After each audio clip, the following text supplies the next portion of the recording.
El seminario.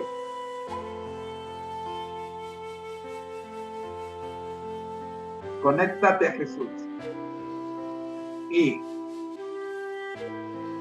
Seminario Estizu presentan de la serie Feliz para Siempre, la escuela sabática para nuevos creyentes.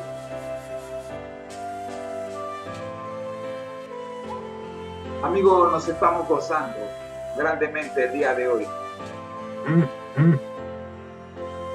con las maravillosas lecciones que presentan cada uno de estos segmentos. Estamos en el quinto segmento de 6 que damos toda la mañana. La escuela sabática para nuevos creyentes. Hemos visto este tercer trimestre, estamos con el título o la cartilla El poder de la palabra de Dios. Así se llama la cartilla para nuevos creyentes. En la lección número 1 vimos siguiendo a un líder invisible. La lección número 2, cómo experimentar el poder de la palabra de Dios. Lección número 3, vivir en Cristo. Lección número 4, el sufrimiento inevitable. Y nos encontramos en la lección número 5, el sábado. Tenemos 3 preguntas que estamos tratando de resolver esta semana. Pero antes, vamos a orar. Nuestro Dios que estás en el cielo, gracias te damos, Señor, por permitirnos haber hecho el recorrido de la mañana de hoy con su dirección, desde el primer segmento, Vidas con Objetivos, hasta ahora el quinto segmento, la escuela sabática para nuevos creyentes. Pedimos su bendición, Señor, para que usted tome el control como lo ha llevado a cabo durante la misma. Oramos en el nombre de Jesús. Amén. Amigos, 3 preguntas que formaron parte de mi vida ya hace más de 40 años. La primera de ellas, ¿cuál es el origen del sábado como día de reposo? Si usted no se ha hecho esta pregunta, usted no es adventista. Créame. Usted no es adventista. Si usted no se ha hecho todavía esta pregunta. Segunda, más complicada aún. ¿Por qué el domingo es el día de adoración más popular en el cristianismo? Si usted nunca fue a preguntarle a su antiguo profesor, a su antiguo maestro, a su antiguo sacerdote o pastor, no le hizo esta pregunta, usted todavía está en duda sobre el respecto al sábado. Vaya donde su antiguo maestro y pregúntele por qué todavía él y sus seguidores siguen adorando a Dios en domingo como día de guardar. Y de la respuesta que él le dé, usted va a confirmar lo que dice la Biblia en cuanto a la profecía que anunciaba el cambio del día de reposo por parte del hombre, o sea, la iglesia, no Dios. Su antiguo profesor le va a decir, la iglesia lo cambió y para de contar. Y usted entonces le tiene que preguntar lo que hice yo. ¿Quién le dio autoridad a la iglesia para cambiar lo que Dios ha dicho? Y él no le va a poder responder. Como no le va a poder responder o va a inventar una respuesta que no está en la Biblia, usted tendrá que tomar su decisión. Si sigue todavía guardando allá en el fondo de su gaveta, a pesar de los años que lleva de ser adventista del séptimo día, si usted sigue guardando, vaya ese recuerdo de lo que hacía el domingo. Es ahora cuando debemos preguntarnos qué hay de cierto en que Jesús o alguno de sus discípulos cambiaron el día de reposo. Es ahora cuando tenemos que hacernos esas preguntas, porque estamos en el tiempo en el que tenemos que confirmar lo que haremos en el cielo, porque de mes en mes y de sábado en sábado adoraremos al Creador. Amigo,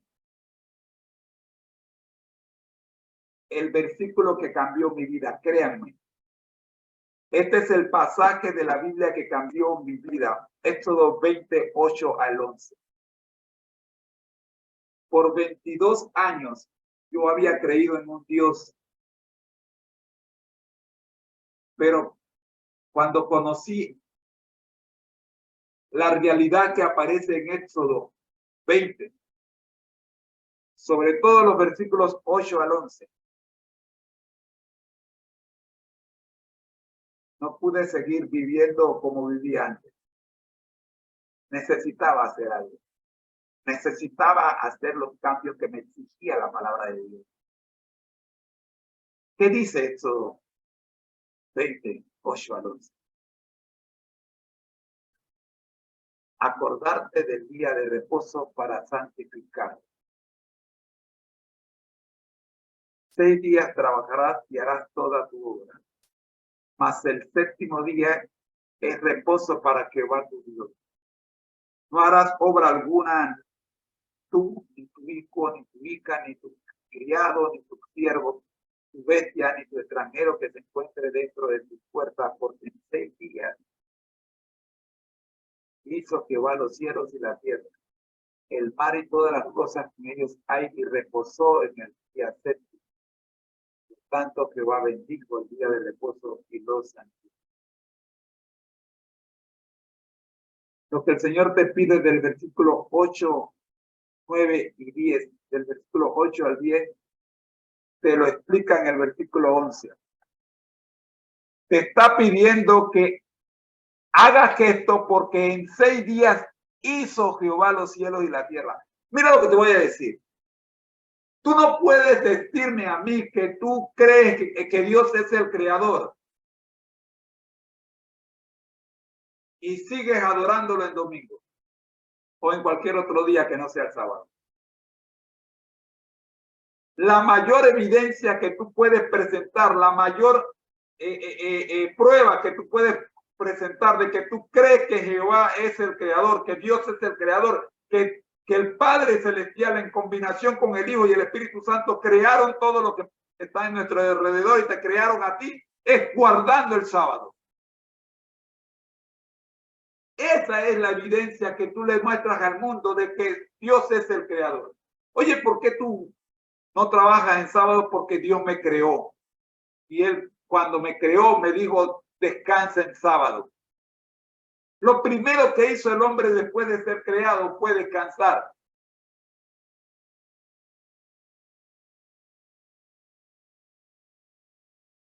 El Señor le asignó a Adán y a Eva las tareas que tenían que hacer, pero lo primero que hicieron, el primer día que vivieron, las primeras 24 horas que vivieron completas, una vez que fueron creadas, fueron las 24 horas del sábado. El primer día completo que vivió Adán y Eva, que vivieron Adán y Eva, fue un sábado. Y no estaban cansados, así que no podemos decir que se creó el sábado porque ellos estaban cansados. Tampoco Dios estaba cansado. Entonces, la única razón por la cual encontramos está en el versículo 11. Porque en 6 días hizo Jehová los cielos y la tierra, el mar y todas las cosas que en ellos hay. ¿Y qué hizo el sábado? El primer sábado. Reposó. Reposó. Ah, pero sí hizo algo ese día. ¿Qué hizo ese día? Bendijo el día de reposo y lo santificó. Entonces el día de reposo está diseñado para que nosotros hagamos el bien sin mirar a quién. El concepto clave de esta semana es el sábado.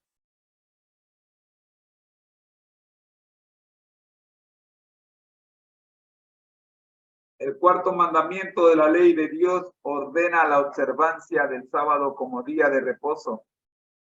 El sábado fue instituido en el Edén y fue el día de descanso guardado por Cristo y sus discípulos. Esta semana vamos a estudiar cómo Guillermo Miller conoció la verdad del sábado.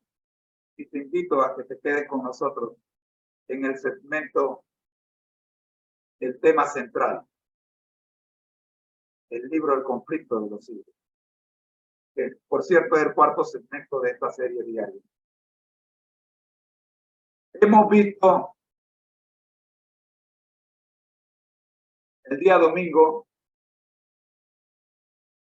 dijimos que son pocos los cristianos que guardan el sábado como día de reposo, aunque el cuarto mandamiento declara el séptimo día reposo, es reposo para Jehová tu Dios.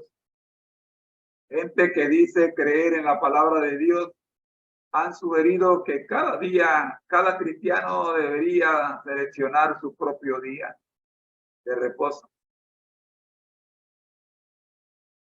y guardarlo. No tanto existe una diferencia entre escoger tu propio día de descanso y observar el día que Dios apartó para sus hijos. El día lunes vimos el origen del sábado, Génesis 2 y Génesis 1. En Génesis 1 vemos la creación y en Génesis 2 comienza diciendo: fueron pues acabados los cielos y la tierra y todo el ejército de ellos, y acabó Dios en el día séptimo la obra que hizo, y reposó el día séptimo de toda la obra que hizo, y bendijo el día séptimo. ¿Ven lo que hizo Jehová el día séptimo? Reposó. ¿Cómo reposó? Dando su bendición sobre el día séptimo y su santificación. Porque en él reposó de toda la obra que había hecho en la creación. Una vez más te recuerdo que la única manera que puedes demostrarle al mundo que tú crees que Dios es el creador tuyo y de todo lo que hay en tu alrededor es cumpliendo con el cuarto mandamiento. Ningún otro mandamiento opera como una llave, como una evidencia de que tú crees en Dios, que Dios es el creador. El día martes vimos la importancia del sábado. Una vez más recorrimos lo que dice la palabra de Dios con respecto a este día, pero esta vez en Éxodo 31, 12 al 17, cuando dice: habló Jehová a Moisés diciendo: tú hablarás a los hijos de Israel diciendo: en verdad vosotros guardaréis mis días de reposo, porque es señal entre mí y vosotros por vuestras generaciones, para que sepáis que yo soy Jehová, que os santifico. Así que guardaréis el día de reposo, porque santo es a vosotros. El que lo profanare, de cierto morirá, porque cualquiera que hiciere obra alguna en él, aquella persona será cortada de en medio de su pueblo. 6 días trabajará, mas el día séptimo es de reposo consagrado a Jehová. Cualquiera que trabaje en el día de reposo ciertamente morirá. Guardarán pues el día de reposo los hijos de Israel, celebrándolo por sus generaciones, por pacto perpetuo. Hace más de 2000 años que esto se dio. Más. Mucho más.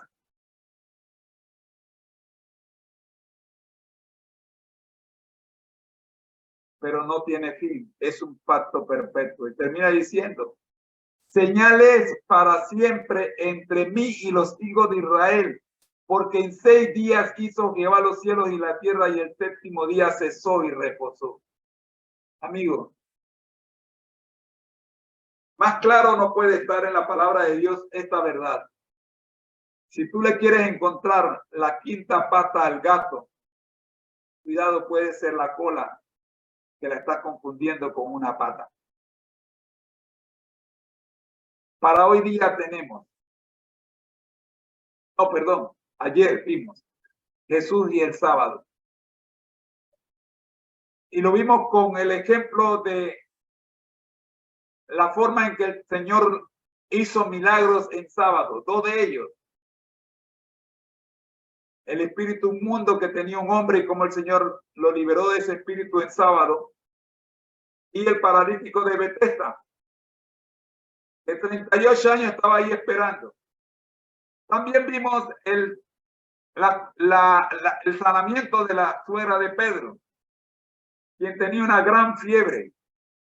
Todos estos milagros fueron hechos en sábado, con lo que Jesús nos deja claro que vino para cumplir la ley, no para abrogarla.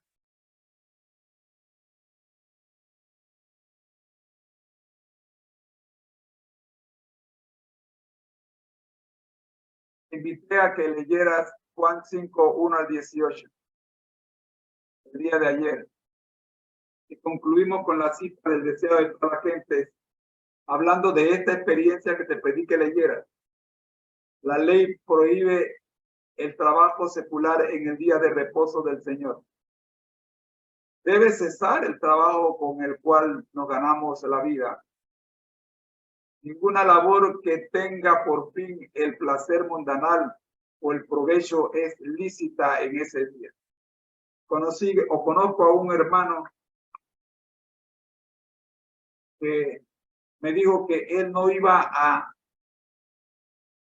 realizar su profesión en la iglesia los sábados porque él eso lo hacía toda la semana. Y por esa razón él no iba a seguir trabajando el sábado, porque si él ejercía su profesión en sábado, entonces él estaba violando la ley de Dios.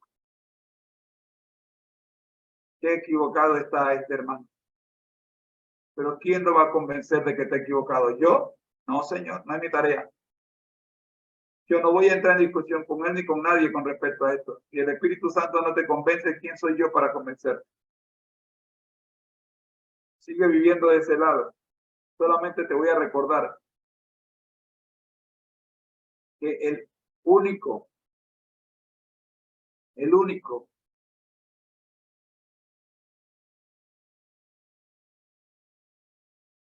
que te puede enseñar se llama Espíritu Santo. Y si tú no lo quieres escuchar a él, pues, ¿qué podemos hacer?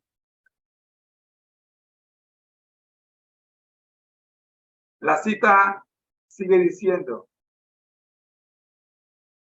pero como Dios abandonó su trabajo de creación y descansó el sábado y lo bendijo, el hombre ha de dejar las ocupaciones de su vida diaria y consagrar a esas horas sagradas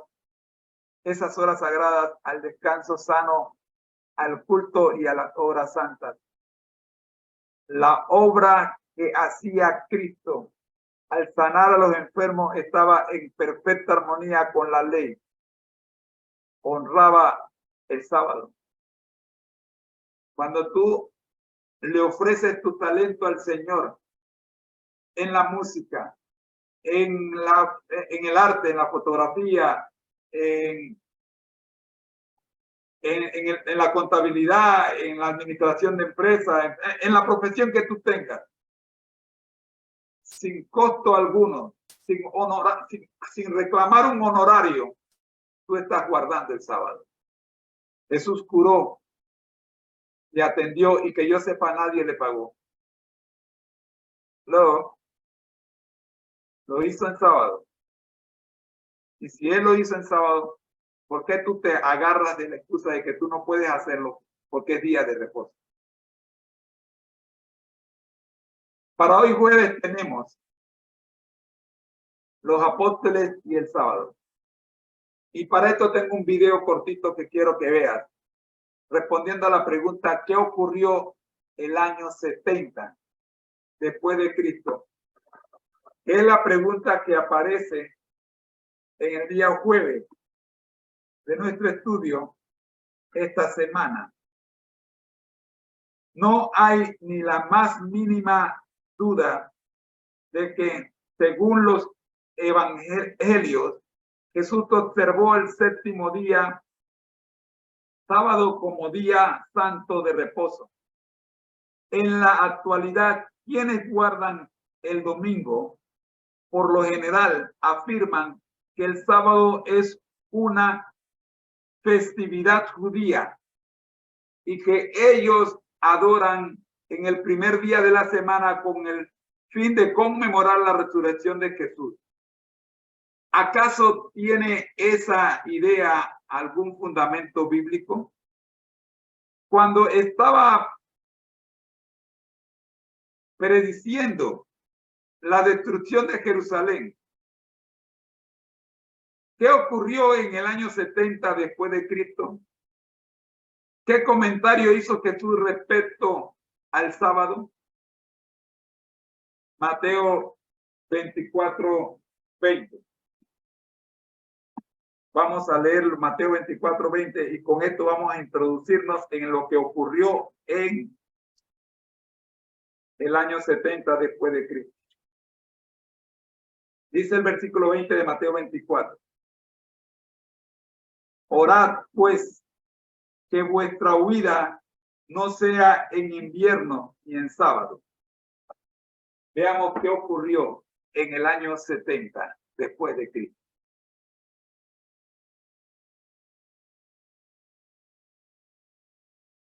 El año 70 después de Cristo es un año clave para entender mucho del contexto bíblico del Nuevo Testamento y para comprender tanto la historia del judaísmo como la historia del cristianismo.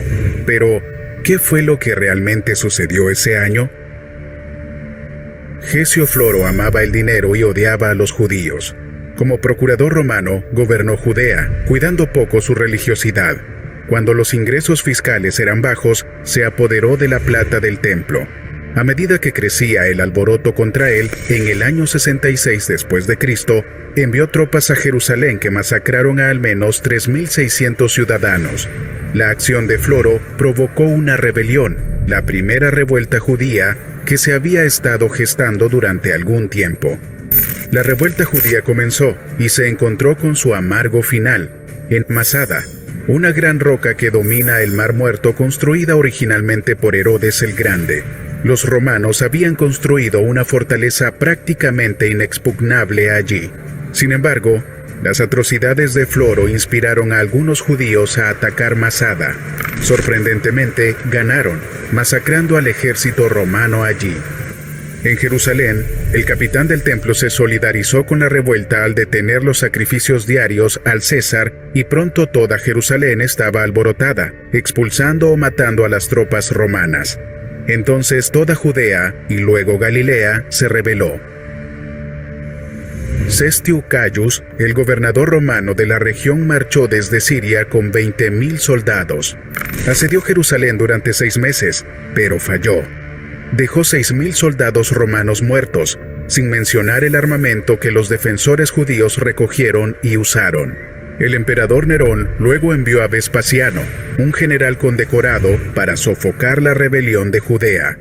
Vespasiano sofocó a la oposición en Galilea, luego en Transjordania, luego en Idumea y dio la vuelta a Jerusalén.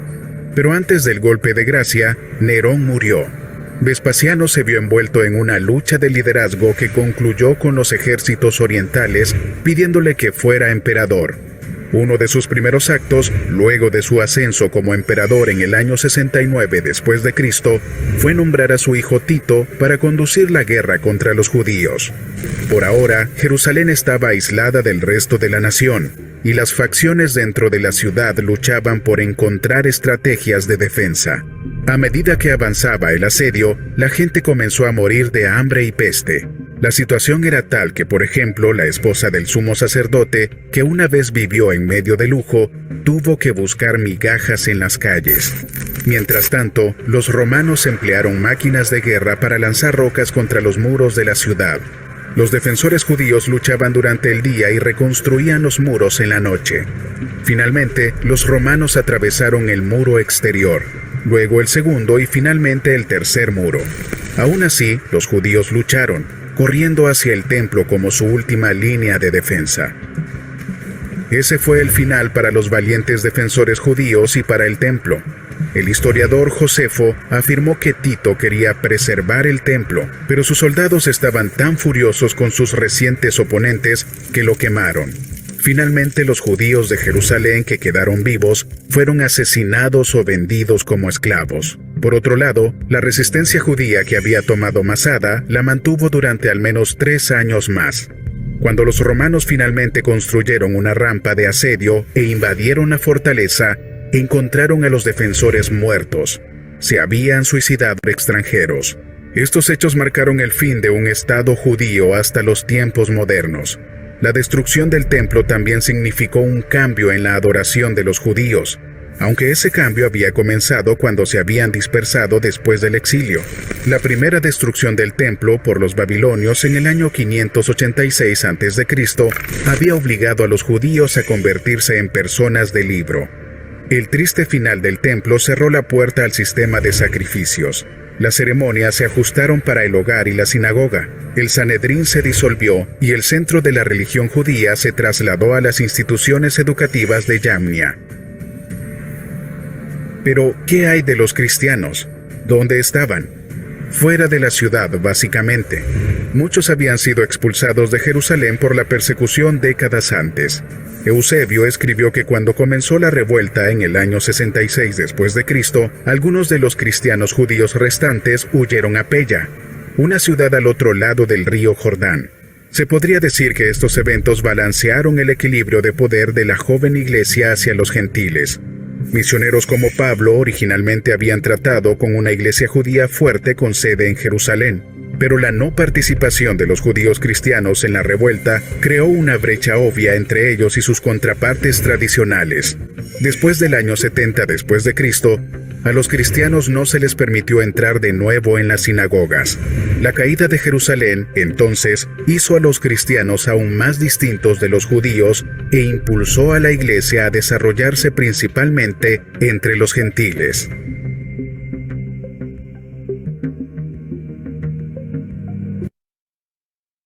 Amigos, hasta aquí el estudio de la lección de escuela sabática para nuevos creyentes.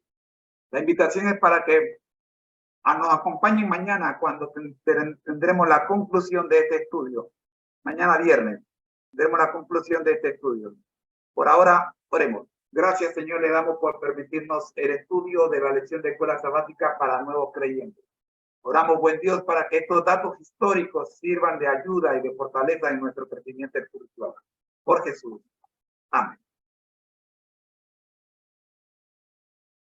Amigos, les esperamos mañana cuando veremos la conclusión de esta lección titulada El Sábado.